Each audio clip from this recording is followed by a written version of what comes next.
এরপরে আমাদের স্ত্রীরা তাদের আরেকটি হক হচ্ছে গিয়া বাচ্চাদেরকে দুধ পান করানো।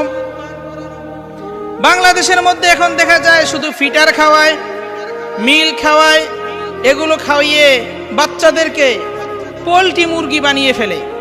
খেয়াল করে দেখবেন, পোল্ট্রি মুরগি যখন মাপার জন্য, ওজন করার জন্য ওকে পালার মধ্যে দেয়া হয়, ও 2 ঘন্টা যাবত 3 ঘন্টা যাবত ওকে যতক্ষণ বসায় রাখবেন ও ওই রকমেরই থাকে।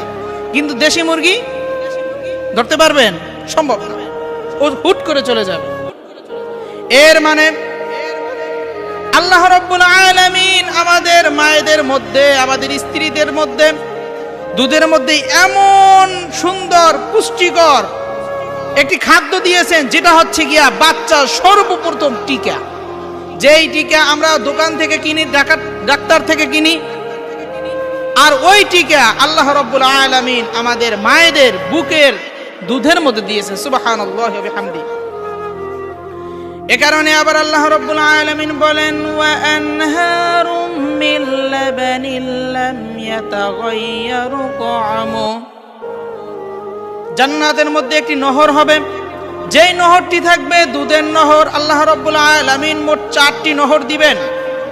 এই নহরের মধ্যে একটি নহর থাকবে দুধের নহর, অর্থাৎ দুধের সমুদ্র, যত ইচ্ছা আপনি দুধ পান করবেন।